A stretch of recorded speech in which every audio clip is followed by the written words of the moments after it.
Jadi guys, ceritanya hari ini Hot Courses Indonesia ada special guest. Special guest ini sebenarnya temen juga sih, teman aku juga dulu di satu kampus ya, kita di Imperial College London. Ya nggak Nis? Terus beberapa waktu terakhir ini ceritanya si Nisa ini tuh lagi dapet spotlight ya Nis. Tapi karena Viral. ceritanya yang inspiring jadi viral gitu. Boleh gak sih diceritain coba kamu kenapa tiba-tiba jadi viral gitu, ceritanya gimana sih?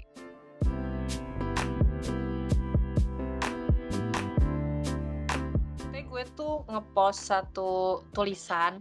Sebenarnya tulisannya singkat banget gitu di LinkedIn. Nah, LinkedIn itu kan sebenarnya platform, menurut gue ya, ini perspektif gue, platform profesional lah buat ya hal-hal yang berbau profesional thing lah gitu. Beda dengan sosmed yang lain gitu. Nah, jadi waktu itu memang gue itu posisinya memang seseorang yang suka nulis gitu. Itu yang perlu gue kasih tau dulu. Gue tuh suka nulis dan suka bikin tulisan di WhatsApp pribadi gue gitu. Tapi gue nggak pernah share. Nah, one day gue tuh memang sedang ingin mengangkat satu value dalam hidup gue di media profesional ini gitu. Nah, value yang gue angkat itu adalah bagaimana sosok kedua orang tua gue yang akhirnya menginspire gue dan yang gue highlight adalah value kerja keras dan selalu trust with the process. Makanya gue tuh bilang tuh di situ di dalam tulisan gue bilang ini adalah cerita tentang bagaimana kedua orang tua gue yang hanya backgroundnya secara pendidikan itu sekolah dasar gitu ya.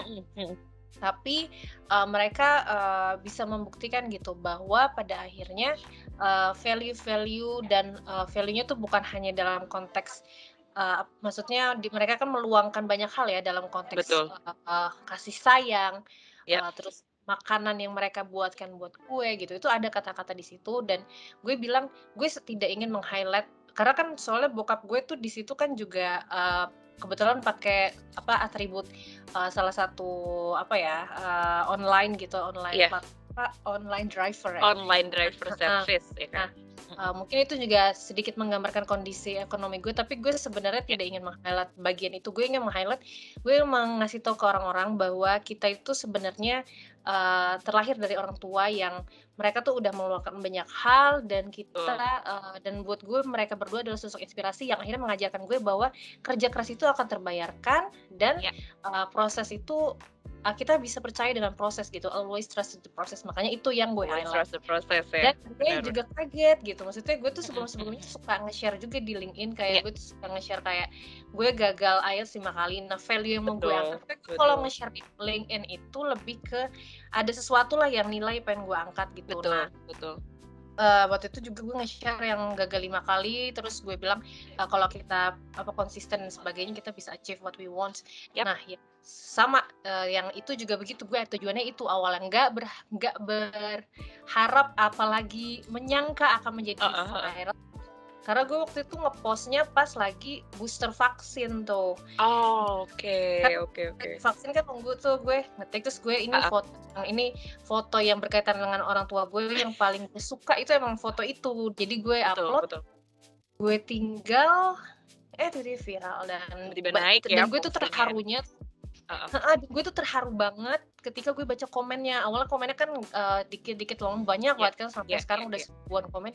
Itu tuh isinya tuh orang tua, yang paling menyentuh tuh ada ayah yang bilang jadi semangat untuk membesarkan anak-anaknya. Maksudnya ternyata tulisan gue itu menyentuhnya, kalau kata salah satu komen bilang itu impactful. Jadi tulisan gue itu impactful bukan hanya untuk satu maksudnya untuk anak muda, tapi juga ternyata bahkan orang tua pun jadi terinspire juga dengan tulisan itu. Jadi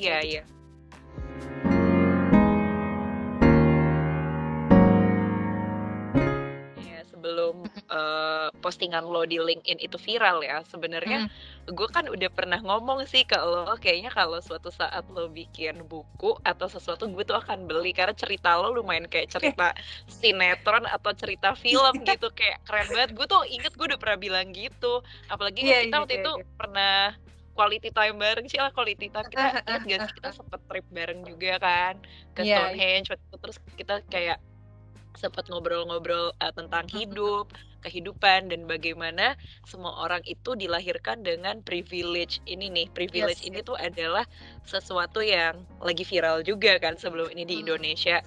Adalah pro and cons tentang privilege. Tapi kalau pendapat gue pribadi, walaupun privilege orang selalu menilainya lebih baik dari sisi materialistis. Tapi kalau gue melihatnya, lo itu juga punya privilege karena orang tua lo itu sebenarnya Yes. peduli banget sama pendidikan lo. Itu yang Yes. bikin gue tuh jadi kayak tersentuh gitu waktu tahu cerita lo, waktu tahu bagaimana mereka support lo banget untuk bisa Iya. sampai di Inggris gitu kan.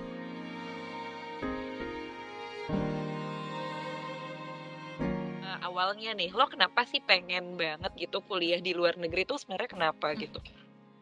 Awal banget tuh karena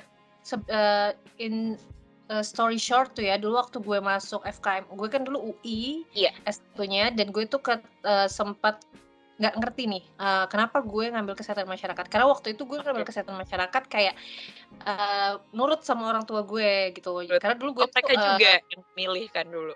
Iya, karena dulu tuh gue pengennya kedokteran sebenarnya. Kayak my dream gitulah. Tapi waktu itu kadena ketakutan akan masalah biaya waktu itu ya, karena Betul, nggak FKUI, ngerti kan wow. gimana ada praktik dan sebagainya. Jadi udah gue juga memikirkan pros and cons-nya, jadi gue ya udah gue nurut kan. Nah, jadi waktu awal-awal tuh gue kayak I have no idea actually what is public health. Nah, sampai akhirnya di masa-masa orientasi itu gue ketemu beberapa sosok yang menginspire gue ya, tentang cerita mereka mungkin seperti apa yang gue lakukan hari ini gitu, tapi gue posisinya sebagai mendengar, dan gue akhirnya jadi tahu oh ternyata ada keilmuan namanya epidemiologi.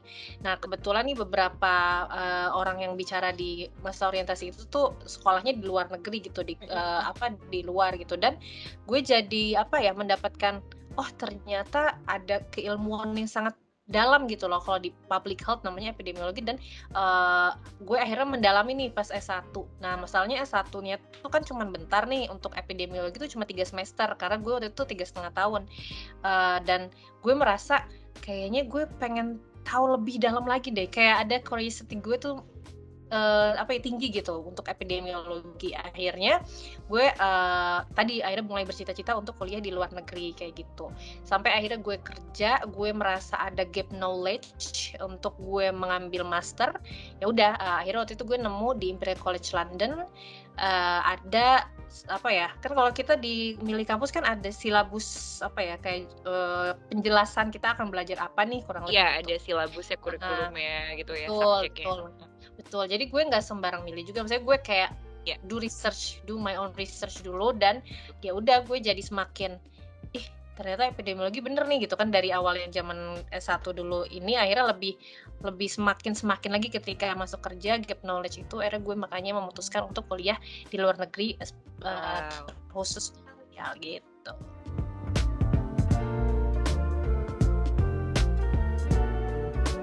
Selanjutnya, kenapa bisa sangat tactful banget sih tiba-tiba udah langsung kepikiran apply beasiswanya, terus kayak mau ke kampus mana? Itu berarti bener-bener yang lo lakukan adalah risetnya tuh detail gitu ya, berarti sebelum kuliah ke luar negeri udah riset langkah-langkah apa gitu yang lo bisa lakukan untuk mencapai itu.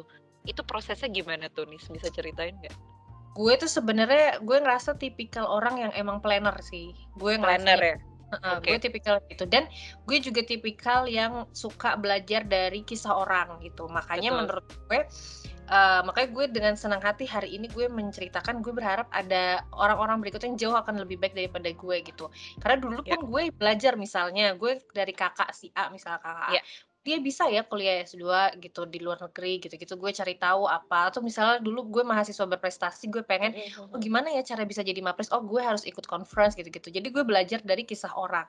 Nah, sama halnya ketika gue mau untuk S2 di luar negeri gitu, gue kan tadi udah ada keinginan dari mau lulus tuh udah ada, tapi memang masih kurang kuat menurut gue waktu itu motivasinya, sampai tadi kerja gue ngerasa ada gap knowledge itu semakin kuat.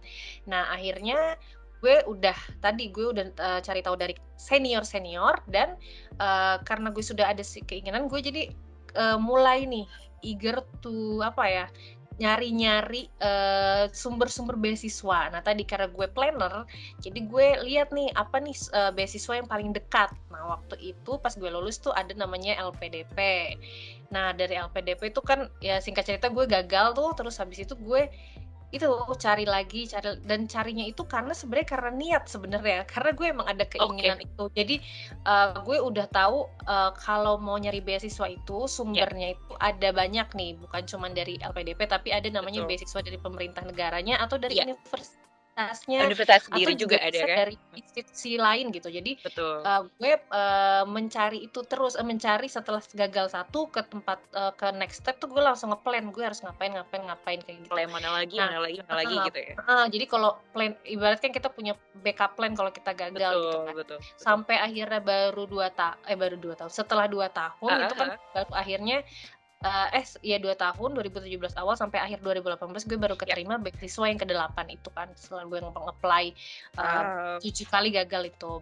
Ini yang keterima ini LPDP baru, lagi kan? Sama ya, iya di tahun yang berbeda. Itu yang gagal kan 2017 ya. Wow, gila. Gitu sih. Jadi emang gue kayak punya plan tuh dalam arti gue udah tahu gue harus ngapain gitu. Dan benar. Gue tahu kalau gue gagal di A, gue akan ngapain di B kayak gitu. Kayaknya ini diskusi yang menurut gue belum pernah sama sekali nih ngomong di media lain. Oke, patut dicatat ya teman-teman.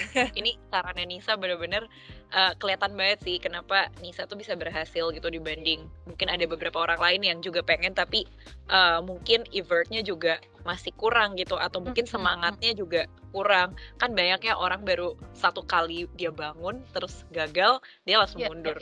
Padahal jalan tuh ada A sampai Z, ada 1000 jalan, bahkan indefinite ya kan? Bener gak sih Nis ya? Bener, setuju. Kalau ngelihat dari pengalaman hidup lu.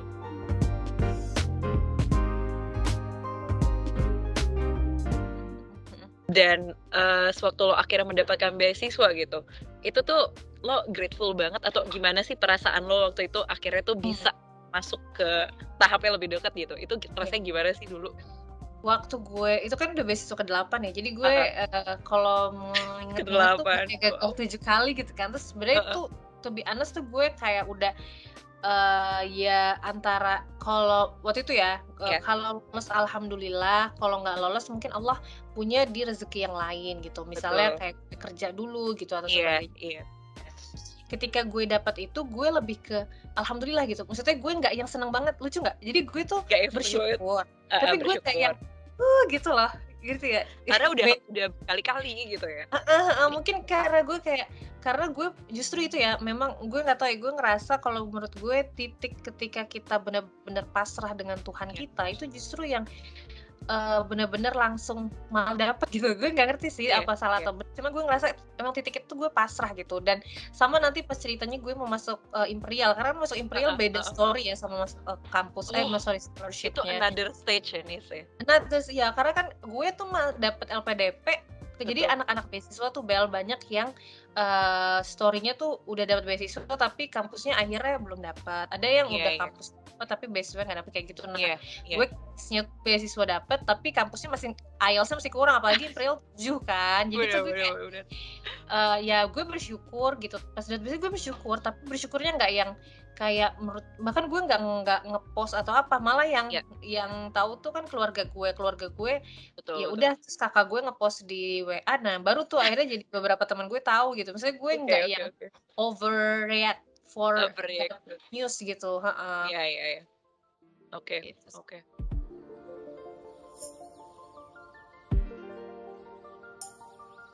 Terus setelah itu berarti perjalanan sebenarnya baru dimulai ya, dimana akhirnya bisa dapat Imperial College London yang notabene tuh terkenal susah banget lah masuknya ya.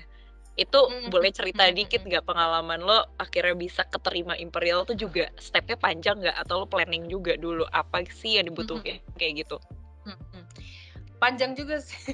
Panjang tuh gimana ya definisinya? Pendek aja tapi jelasinnya mungkin on the surface aja kali. Iya. Pokoknya gue tuh statusnya waktu itu kalau masuk LPDP tuh IELTS cuma 6 waktu itu, karena gue kan bidik misi waktu itu. Afirmasi. Nah tapi kalau Imperial kan butuh 7. Nah singkat cerita tuh gue karena gue tahu masalahnya di IELTS dan gue tuh udah nyicil, jadi gue udah dapat conditional letter. karena Uncon kan kalau IELTS lengkap nih. Nah, akhirnya gue ngambil tes lagi nih. Posisinya itu tes yang ketiga, itu tahun 2019, Bel. Tahun 2019 kita kan masuk intake September 2019 itu awal. Nah, itu gue tes ketiga nggak dapet, terus akhirnya gue ke Jogja pengayaan bahasa gitu intens, terus di akhir Juli itu gue tes keempat, nilainya pun masih sama, jadi masih 6 gitu. Nah, barulah tes yang jadi ibarat kan gue itu Juli ya, akhir Juli, sedangkan Imperial masuk September tuh, gue cuma punya waktu Agustus. Tapi waktu itu gue akhirnya mikir, udah gue harus totalitas. Akhirnya gue berangkat waktu itu ke Surabaya. Itu ya mungkin highlightnya kerja keras gitu sampai do US. Jadi gue pas Agustus itu gue ke Surabaya akhir Agustus untuk tes yang kelima bahasa Inggris IELTS gue. Dan gue akhirnya dapat tuh nilainya di sekitar akhir banget Agustus. Dan ternyata nilainya masih 6,5, Bel. Kan nggak bisa tuh. Terus gimana? Jadi padahal itu udah mau awal bulan September kan, sedangkan kita kuliah waktu 27 bulan September gitu. Nah terus gue kan selama ini selalu komunikasi tuh sama orang Imperialnya. Nah, terus gue tuh nemu ternyata di jurusan gue ya, di fakulti gue tuh ada exemption kalau lo punya kontribusi yang signifikan di pekerjaan lo. Nah dulu itu jadi bisa mengajukan pengecualian gitu untuk salah satu syarat. Nah gue itu waktu itu sempet kerja running satu program cancer di Indonesia, bener-bener dari zero sampai akhirnya udah punya beberapa pasien di program gue itu. Ya udah, gue akhirnya minta rekomendasi supervisor gue di Singapura, terus gue attach IELTS gue yang 6,5 kan kurang 0,5 tuh ya. Nah itu masih dan alhamdulillah mereka kayaknya ada pengadilannya gitu, kalau gue baca di itu emang nggak bisa, jadi namanya special case, emang nggak bisa langsung kayak iya gitu, enggak, mereka juga mengajukan tingkatan-tingkatan dan kayaknya ada decision making-nya. Dan baru 2-3 hari kemudian di awal minggu September gue akhirnya dinyatakan diterima pengajuannya, jadi gue diterima dengan special gitu.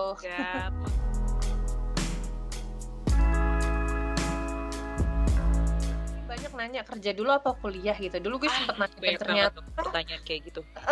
Gue tuh dulu nurut orang tua gue, ternyata ada hikmahnya, karena misalnya dulu gue dikasih orang tua gue udah kuliah 3,5 tahun, kalau bisa ilmunya diaplikasikan dulu, dan alhamdulillah ternyata yang membawa gue bisa masuk Imperial itu kerjaan gue kan. Itu bisa ini ya.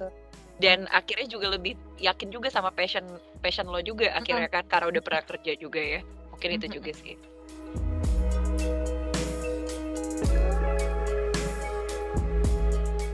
Sekarang yang pengen gue tahu sih, udah ada di titik sekarang ini nih setelah viral juga postingannya, terus kayaknya kerjaan kamu juga makin bagus ya, kontribusinya kan sekarang juga kerja di bidang public health juga ya berarti ya. Itu kayak berada di zona yang emang pengen kamu capai atau gimana nih rasanya sekarang? What are you looking forward gitu in the future setelah ini gitu? This is very hard question for me actually. Karena ini udah ngomongin future and also my presence actually. Karena gue kalau ditanya apakah ini tempat yang gue impikan, yes. Karena ada jejak digital gue dulu. Jadi kalau anak public health itu tuh salah satu dream company-nya tuh di sini gitu, di tempat yang gue kerja. Nah, jadi kalau bisa ditanya ini tempat yang salah satu gue impikan. Tapi kalau ditanya apakah gue ada impian, gue tuh sebenarnya pengen jadi dosen. Jadi gue ngerasa passion gue tuh adalah mengajar gitu ya. Bukan mengajar sih, kayak gitu ya, menyebarkan ilmu lah. Ya, kayak gitu, sharing ilmu. Dan gue juga pengen jadi penulis. Jadi ini impian gue banget nih, dan alhamdulillah gue jadi tadi nge-relate kata-kata lo, gue tuh sekarang juga lagi mulai nulis buku yang mudah-mudahan nanti bisa ini, dan jadi sebenarnya apakah gue sekarang ada di stage yang gue impikan? Jawabannya iya, tapi apakah ini kayak something yang gue akan pertahankan untuk lama, gue nggak tahu, karena gue punya projection about my own self itu ya sebagai apanya tuh.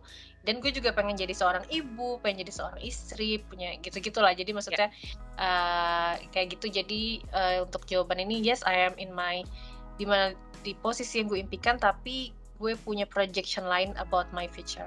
Iya.